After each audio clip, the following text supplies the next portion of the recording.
사람들이 삶을 살아가는 모습을 보면 나름대로의 세계관을 가지고 자신의 삶을 살아간다 할 것입니다. 그런 세계관을 가만히 들여다보면 아마 세 가지 것으로 나누어서 볼 수가 있습니다. 하나는 운명 중심적 세계관입니다. 이러한 세계관은 농경시대 더 나아가 봉건사회 속에서 발전해온 세계관입니다. 하늘만 바라보며 살아가는 세계관. 열심히 노력하면 무엇합니까? 다 하늘의 뜻이지요 라고 얘기하며 하늘에 운명을 맡기고 미래를 맡기며 사는 인생입니다. 우리나라 말 가운데도 이런 운명론적인 세계관을 반영한 말이 있죠. 팔자소관이라. 내 타고난 팔자가 그래 라고 이야기하는 사람, 이런 사람들의 삶의 모습은 무기력한 인생으로 살아가기가 쉽습니다. 게으른 인생으로 전락되기가 쉽지요. 두 번째 세계관은 율법주의적 세계관입니다. 모든 것이 보상이요 보수요 노력의 대가로 얻어진다고 생각하며 살아가는 사람입니다. 열심히 노력하면 돼, 노력하면 수고한 대로 얻어지는 거야. 그래서 사람들은 피나는 노력을 기울입니다. 합리적이고 이성적인 생각이고 당연한 일입니다. 이렇게 해서 노력을 하여 열심히 사는 이런 삶에는 참된 기쁨이 없고 행복이 없습니다.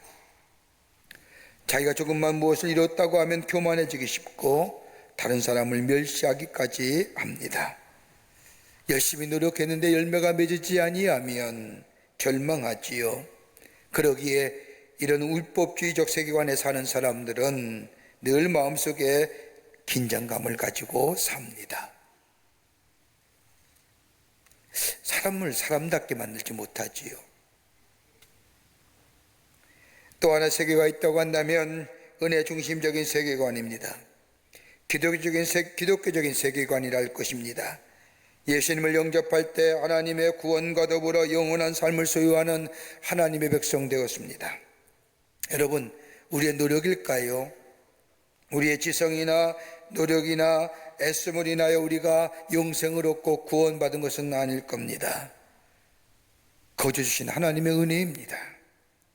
우리를 사랑하시는 하나님께서 당신의 하나밖에 없는 유일하신 독생자 예수 그리스도를 이 땅에 보내주셔서 그를 십자가에 돌아가게 하시고 그를 믿는 자마다 죄에서 자유함을 허락하실 뿐만 아니라 우리에게 영원한 생명을 허락해 주신 것, 이거 하나님의 은혜입니다. 거저로 은혜 받았습니다. 그러니까 오늘 11절 말씀에도 모든 사람에게 구원을 주시는 하나님의 은혜가 나타났다고 얘기합니다. 위로 내리시는 은혜가 있게 될 때에 은혜의 사람이 되고 그 은혜를 알고 깨달은 사람은 은혜 중심의 세계관의 사람으로 살아가게 됩니다. 이런 사람은 모든 것을 은혜로 해석해요. 여러분, 성경 가운데 은혜의 대표적인 사람을 들다고 한다면 우리는 서슴없이 바울이라는 사람을 들을 수 있을 겁니다.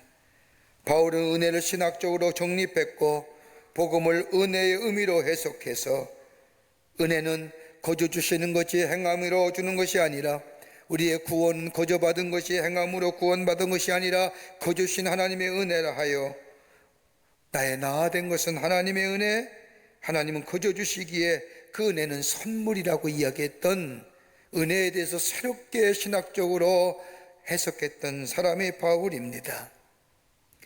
자신의 삶을 뒤돌아보면서 나의 나아된 것은 하나님의 은혜라 얘기했던 사람, 그는 출생부터가 하나님의 은혜였다고 합니다. 그가 고백하기를 나는 길리기아 다소에서 태어났는데 그 역사적인 순간에 길리기아 다소에서 특별히 이방 땅에서 태어난 것 그 자체가 하나님의 은혜라고 이야기합니다. 왜냐하면 하나님이 자신을 부르셔서 이방인의 사도가 되기 위해서 하나님께서 나를 다소에서 태어나게 하셨다는 겁니다. 그런가 하면 하나님의 오래 참아주심이 은혜라고 얘기합니다. 하나님의 인내 속에 내가 있음을 모르고 있었다고 고백하며 내가 잘못했을 때, 내가 범죄했을 때 우리 하나님이 그대로 심판하셨더라면 나는 그 자리에서 죽어야 할 것인데 하나님의 오래 참으심이 오늘 나로 하여금 이 자리에 있게 하였다고 얘기하며 이것 또한 은혜라 말합니다. 더 나아가 하나님의 자녀로 불러주셨다는 그 자체가 은혜라는 겁니다. 고린도 15장의 말씀을 보면 부활하신 예수님께서 베드로에게, 12사도들에게, 500의 형제들에게, 야고보에게 부활하신 것 한 몸을 보여주시고 저들로 하여금 그리스도 부활의 증인 되게 하셨는데, 만삭되지 못한 나 같은 자에게도 나타나 주셔서 나라로 하여금 하나님 나라의 복음, 예수 그리스도의 죽으심과 부활을 통하여 영생 얻는다는 이 복음을 전하게 해주신 것, 이거 은혜라고 고백합니다. 이것으로 그친 것이 아니라 자신의 삶의 여정을 살면서 다 하나님의 일이라고 얘기합니다. 내가 환난을 당할 때에, 내가 고난을 당할 때에, 내가 곤고함을 겪을 때에, 예수의 이름으로 매 맞을 때에도 다 은혜일 뿐만 아니라 내 안에 육체의 가시, 아픔, 그 병 때문에 늘 쓰러지지만 이것조차 하나님의 은혜라고 고백합니다. 왜냐하면 이것으로 인하여 내가 겸손할 수 있고 교만하지 않으며 다른 사람의 아픔과 형편을 돌아볼 수 있으며 하나님만을 의지하며 하나님의 사람으로 굳게 서도록 하나님께 나아가게 하시는, 나만에게만 주신 하나님의 은혜라 고백하며 이 은혜에 감사하는 것을 보게 됩니다. 그러기에 나의 나아된 것은 하나님의 은혜라고 하는 겁니다. 하나님 믿는 믿음 안에 사는 사람에게는 은혜를 선물로 주신다는데, 이 은혜는 보편적인, 은혜는 몇 가지 성격이 있습니다. 하나는 은혜의 보편성이라는 겁니다. 모든 것이 선물이라고 생각합니다. 부모님의 사랑을 받을 때 이것은 내가 수고해서 받은 것이라고 생각하는 사람은 그 사랑이 아무런 의미로 다가오지 못합니다. 여러분, 남편과 아내와의 관계도 아내의 사랑을 받을 때 이건 내가 돈을 갖다 주기에 내가 아내가 날 사랑한다 이러면 그 가정은 문제가 있는 거죠. 믿음으로 사는 사람에게는 은혜가 있습니다. 은혜를 알기에 모든 것이 선물이라고 생각합니다. 내게 주어진 건강도, 재물도, 자녀도, 아름다운 아내와 듬직한 남편 모두가 다 하나님이 내게 주신 선물, 은혜라고 생각하면 그저 감사하며 감격하며 살아갑니다. 이것이 은혜 중심적인 세계관을 가진 사람들의 모습입니다. 또 하나 있습니다. 은혜를 은혜로 깨닫는 자에게 은혜가 있다는 겁니다. 세상에 은혜 받지 않는 사람이 어디 있습니까? 가만히 생각해 보십시오. 은혜 아니고는 우리의 삶의 자체가 존재하지 못합니다. 근데 은혜를 모르고 삽니다. 은혜는 은혜 아는 자에게만 은혜가 된다는 사실입니다. 그런데 이 은혜를 알게 하는 조건이 있습니다. 내가 은혜 받음을 알게 하고 은혜가 은혜되는 것으로 깨닫게 하는 은혜가 있는데, 그것이 조건이 뭐냐? 믿음입니다. 믿음이 있어야만이 은혜가 되고 믿을 수가 있습니다. 여러분, 하나님께서 당신의 아들 예수 그리스도를 우리를 위하여 이 땅에 보내주시고 십자가에 우리들의 죄를 위하여 돌아가게 하시고 이 사실을 믿을 때에 우리에게 구원이 얻게 되고, 이 구원이 우리 안에 임할 때에 그 하나님의 은혜를 다시 한번 깨닫게 되고 믿게 될 때에 은혜가 되는 겁니다. 또 하나, 겸손함입니다. 겸손한 자에게 은혜가 은혜됨을 깨닫게 됩니다. 겸손함은 다른 것이 아닌 십자가의 사랑을 깨닫게 될 때에 우리 안에 겸손함이 생겨지고, 이 겸손함 우리로 하여금 은혜를 깨닫게 합니다. 여러분 한번 생각해 보십시오. 부부간에 나보다 남편이 낫다라고 말할 때와 내 남편은 무능해, 그러게 내가 남편보다 낫다는 거와 어느 게 나을까요? 내가 낫지? 이게 좋을까요? 아니면 내 남편이 나보다 낫다고 얘기할 때 은혜가 되고, 이 말을 듣는 사람에게도 은혜가 되고, 나와 가장 가까운 사람에게도 은혜가 되고, 이 고백은 더 친밀한 관계를 만들어내는 거 아닙니까? 그래도 내가 저 인간보다 낫지라고 이야기하면 깨지는 거예요. 가정의 평화가 깨지는 거예요.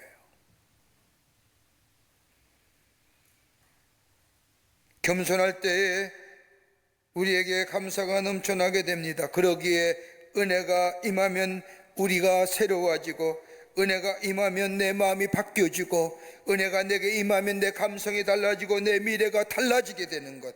그러기에 여기에 새로운 생산적인 역사가 일어나며 창조 역사가 일어나게 됩니다.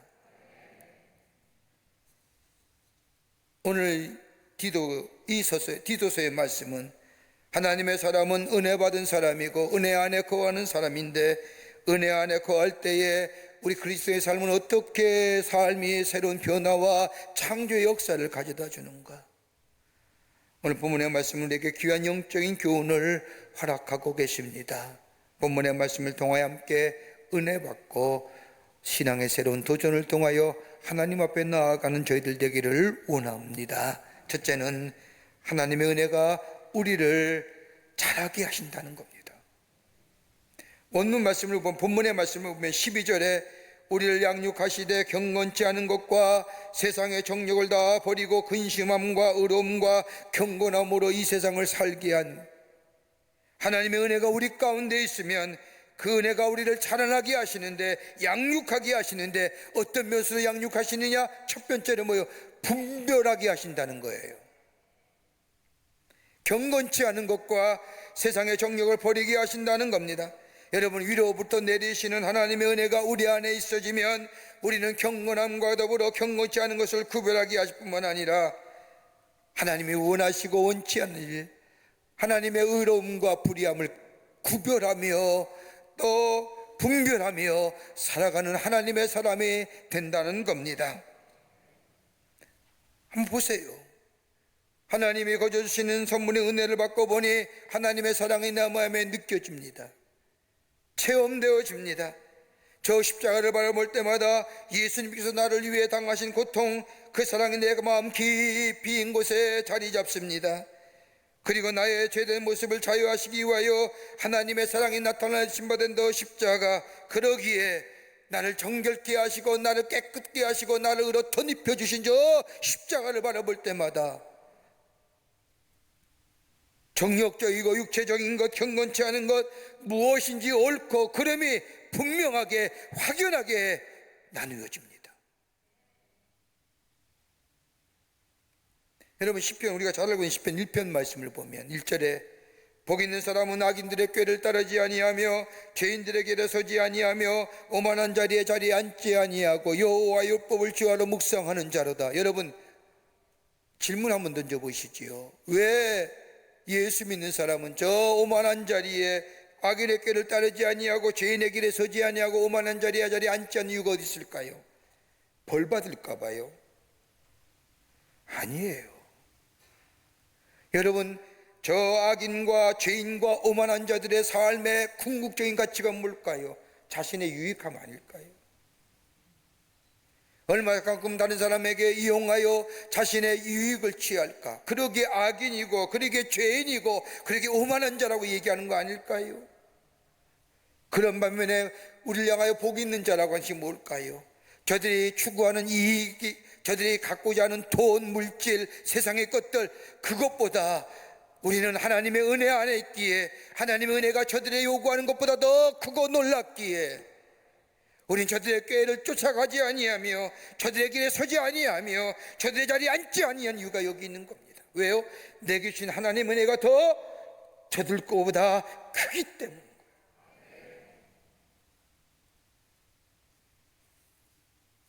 여러분, 은혜를 알지 못하고 깨닫지 못하는 자들의 모습이 어떤 건지 아세요? 정욕적이에요. 이기적이에요. 육체의 쾌락에 매여 사합니다. 언제나 자기중심적이에요. 물질지향적이에요. 여러분, 내가 땀 흘려 내 안에 소득이 가져지고 내 안에 생산이 있어지는 게 뭐예요? 내가 땀 흘린다고 이루어질까요? 여러분, 우리 주변에 가만히 보십시오. 아침에 일찍 일어나 저 일터에 나가 하루 온종일 일해도 저녁 때는 빈손으로 들어온 자가 얼마나 많아요. 하나님이 주셔야만이 가능한 거예요. 하나님이 주시는 게 그 자체가 은혜예요. 내게 땀 흘려 돈 벌 능력을 주신 것도 하나님의 은혜고, 내게 건강 주신 것도 하나님의 은혜고,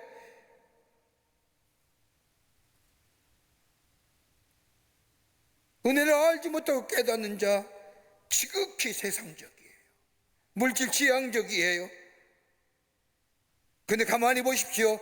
육체적인 게 영원하던가요? 자꾸 낡아지고 늙어가지 않습니까? 물질이요, 머물러 있으면 내 손에 잡고 있으면 좋을 터인데 자꾸만 사라지는 게 물질이에요. 세상의 권력과 지위와 명예 어느 땐가는 내려와야 돼요.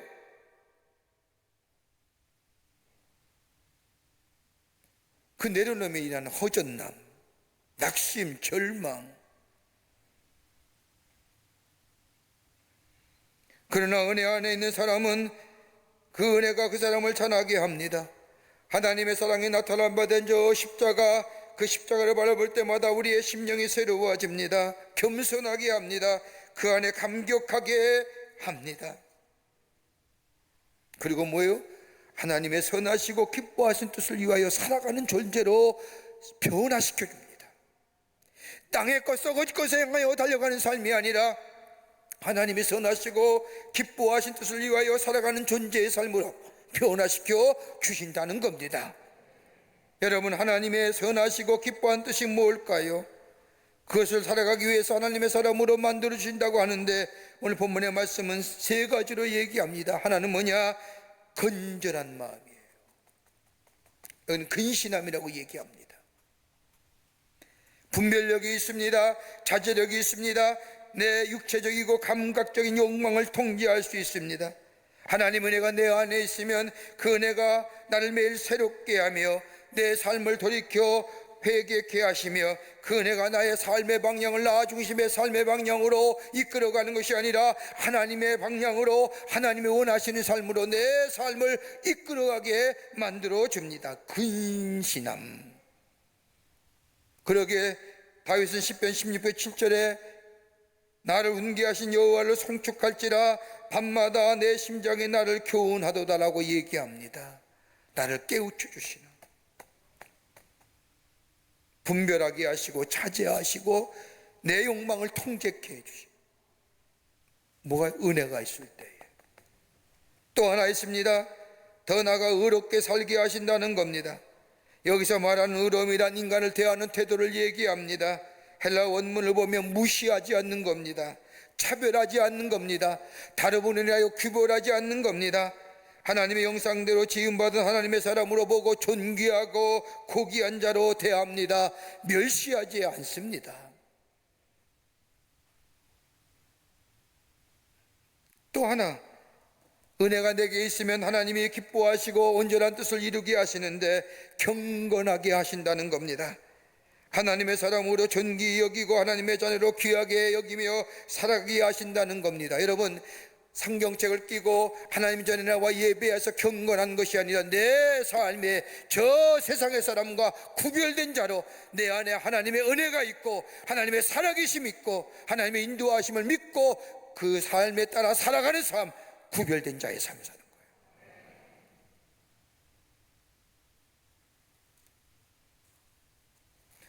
감리교의 교제가 되는 존 웨슬리 목사님, 산업혁명 후에 어지러웠던 저 영국 사회를 새롭게 하며 새로운 운동을 일으켰던 우리 요한 웨슬리 목사님, 그 당시에는 요한 웨슬리 목사님만 있었던 것이 아니라 당시의 신앙의 강력한 영적 라이벌이면 라이벌이라 할 수 있는 조지 휘필드 목사님이 계셨습니다. 이 두 사람은 신학적 입장이 좀 약간 차이가 있었기에 설교에 관해서는 많은 사람들이 이 휘필드 목사님을 좋아했습니다. 외부에서는 이 요한 웨슬리 목사님과 조지 휘필드 목사님의 관계를 좀 부정적인 관계로 만들고자 많이 그랬지만, 그래도 나름대로 하나님 주신 귀한 자리에서 하나님 주신 사명을 감당하는 그때에 어느 날 어떤 사람이 웨슬리 목사님에게 찾아와 질문합니다. 목사님, 천국에 가면 조지 휘필드 목사님을 만나실 것이라고 생각하십니까? 좀 노선이 다르니까요. 보이지 않는 경쟁도 있었고 다른 사람이 그 경쟁을 부추겼으니까요. 그러자 요한 웨슬리 목사님은 뜻밖의 이렇게 대답하는 겁니다. 아마 만나지 못할걸요? 깜짝 놀랐습니다. 그렇지요 목사님, 목사님께서는 조지 히필드 목사님의 신앙관으로는 천국에 못 간다고 생각하시는 거지요? 라고 대묻자 요한 웨슬리 목사님이 웃으며 이렇게 대답했다고 합니다. 내 말을 오해하셨군요.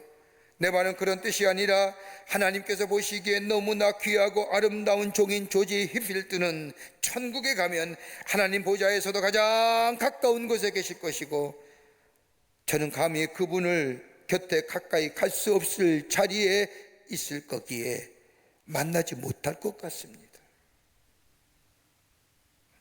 다른 사람을 소중히 여기는 마음, 하나님이 기뻐하신 일이요, 내 안에 은혜가 있을 때에 가는.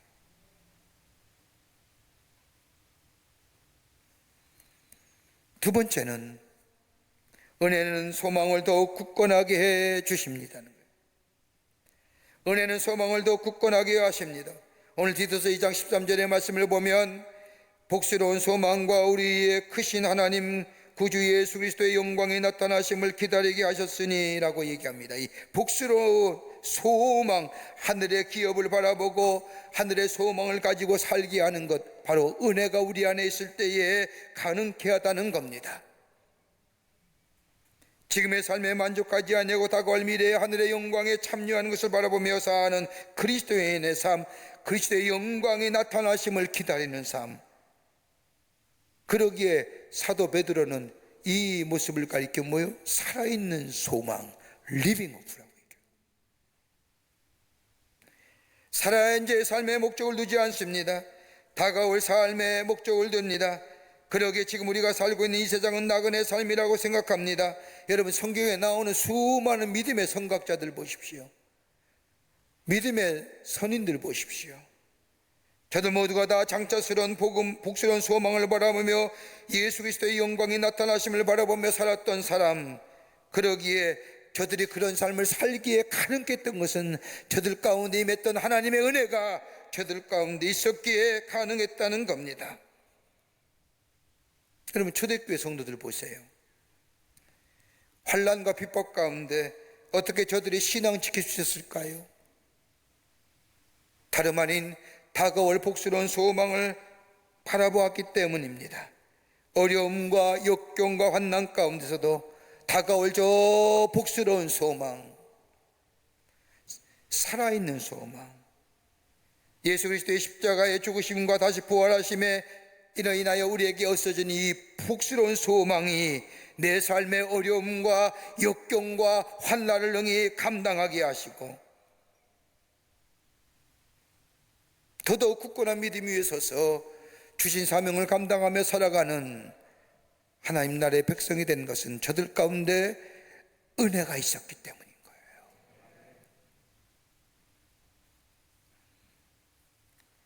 거예요. (1930년대) 미국의 큰 공황이 찾아왔을 때입니다.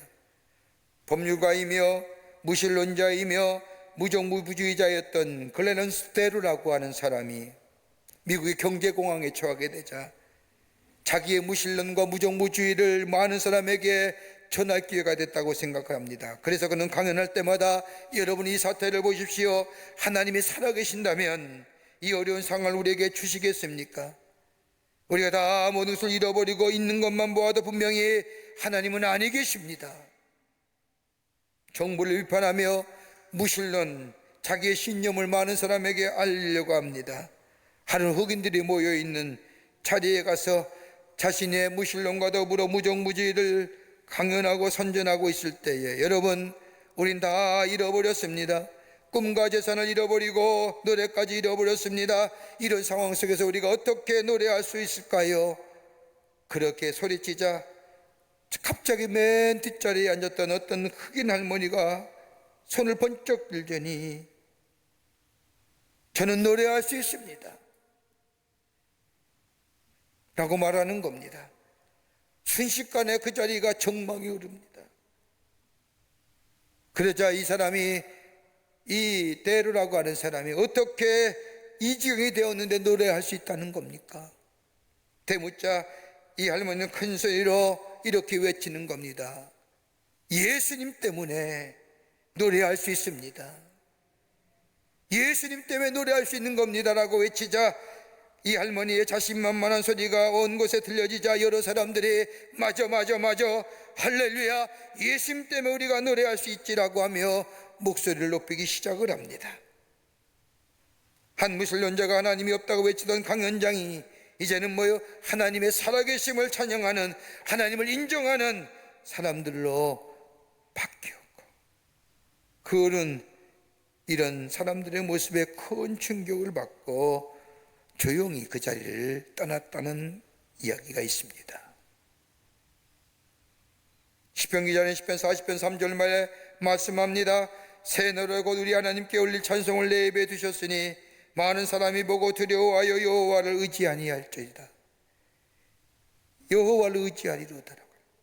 하늘에 썩어지지 아니할 살아있는 소망, 부끄럽지 않는 소망, 이 하나님의 영광을 소유한 자, 은혜 안에 거하는 자인데 삶의 환경이 어떻다 할지라도, 힘들고 어렵다 할지라도 입을 열어서 찬송할 수 있는 은혜가 있을 때 우리 가운데 있어지고, 그로 인해 우리의 삶에 새로운 창조의 역사가, 경험하지 못한 하나님의 놀라운 은혜를 인한 새로운 놀라운 생명의 역사가 우리 가운데 있게 될 줄 믿습니다. 그러기에 은혜에 있어야 됩니다. 끝으로 이 은혜는 우리로 하여금 선한 일에 열심히 하게 합니다. 오늘 2장 14절 말씀을 보세요. 그는 우리를 대신하여 자신을 주심은 모든 불법에서 우리를 속량하시고 우리를 깨끗하게 하사 선한 일을 열심히 하는 자기 백성이 되게 하려 하심이라. 하나님이 하나님 백성답게 살아가게 하시는 것은 다름이 아니라 우리 안에 있는 하나님의 은혜라는 겁니다.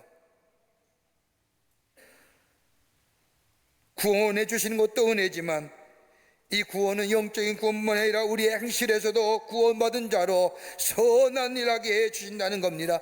속량하시고 깨끗게 하시고 더 나아가 선한 일에 열심히 있게 하시고, 그래서 내 안에 역사하시는 놀라운 하나님의 은혜 안에서 하나님의 사람답게, 하나님의 백성답게 이 땅에서 살아가게 해주신다는 겁니다.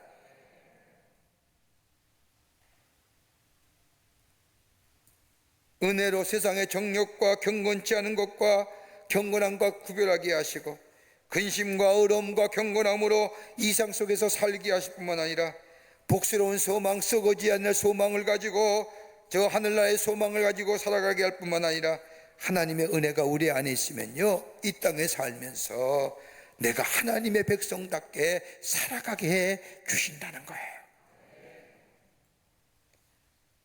뭐로요? 우리의 선한 행실로. 여러분, 아브라함 보세요. 우리는 아브라함을 이야기할 때마다 축복의 조상이요, 믿음의 조상이요, 열국의 아비라고 이야기합니다. 하나님이 그렇게 만들어 주셨어요.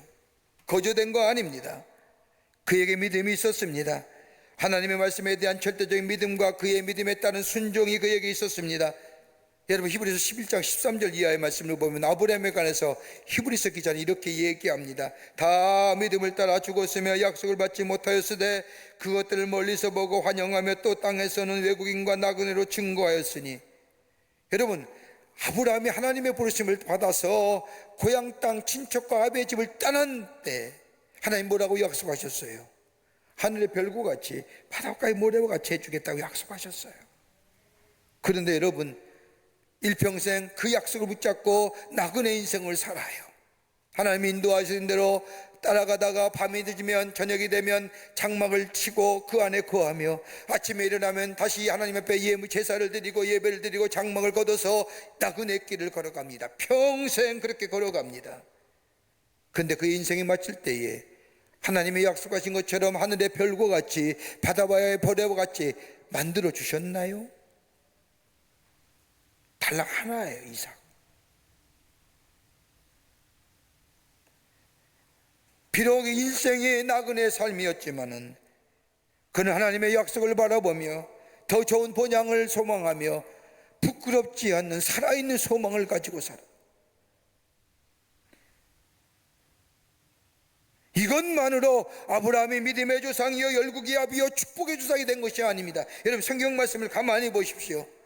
그가 믿음의 조상이고 열국의 아비요 축복의 조상이 된 이유가 두 가지로 나옵니다. 놓칠 수 없는 두 가지의 선한 일이 나옵니다. 하나는 뭐냐?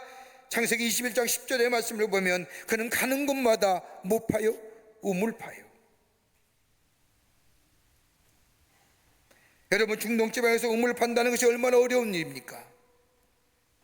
여러분, 지금에는 수축기도 있고 또 땅을 보는 여러 가지 기기들도 있어서 우물을 쉽게 파고 물주기를 쉽게 발견하지만, 여러분, 이 당시에 이 사막 같은 광야에 우물을 판다는 것은 다름이 아니라 깊게 파야만 합니다. 나그네의 삶인 아브라함, 그는 다시 하나님의 말씀에 순종함으로 이동해야 할 사람, 갈 바를 알지 못하지만 하나님의 인도하심 받아 오늘이 될지 내일이 될지 모르는 이 아브라함, 그럼에도 불구하고 자기는 떠날지를 모르지만 우물을 파고, 왜 우물을 파요? 내가 마시지 못한 물이랄지라도 내 뒤에 오는 이가 그 물을 마실 수 있도록. 또 하나 있습니다. 창세기 21장 33절의 말씀을 보면 아브라함은 가는 곳마다 나무를 심습니다. 21장 33절 창세기 말씀을 보면 아브라함은 부엘세바에 에셀 나무를 심고 거기서 영원하신 여호와의 이름을 불렀으며, 여기 에셀이라고 얘기하지만 한번 생상을 해보십시오. 오아시스 나무 아닐까요? 떠날 사람이 나무를 심는다는 것, 자기를 위한 생각은 아닐 겁니다. 21장에 나오는 10절 말씀과 33절의 말씀을 합해야 만드는, 뭘 만들어요? 물이 솟고 나무가 있으면 뭐예요? 오아시스를 만든 거예요. 자기를 위한 오아시스일까요?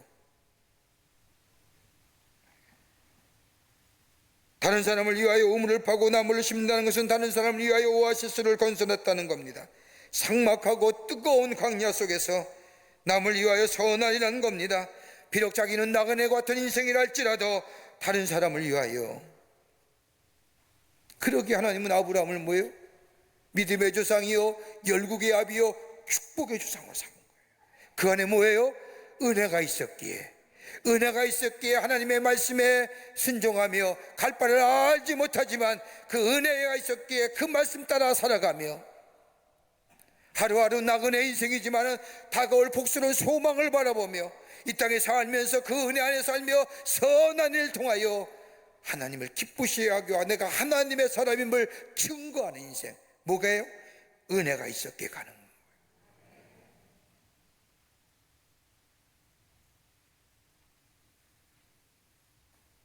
여러분, 은혜를 받으면 기쁨이 넘치지요. 감사와 감격이 있습니다. 은혜를 기뻐하면 은혜가 증폭되고 은혜를 함께 나누면 은혜가 극대화되는 겁니다. 그러기에 성경은 뭐래요? 은혜 받으라고 얘기해요. 지금은 은혜 받을 만한 때라고 얘기해요. 하나님의 은혜를 사모하라는 거예요. 매일매일 내 안에 은혜가 충만하게 될 때에 우리의 삶은 경건치 않은 것과 세상의 정욕을 버리게 하시고 복스러운 소망 가운데 살게 하실 뿐만 아니라 더 나아가 하나님의 은혜가 우리를 선한 일 하게 하시어 하나님의 구원의 완성을 이루어가시는 자로 우리를 세워주시고 쓰임받게 해 주신다는 거예요. 은혜 안에 살며 은혜 안에 거하며,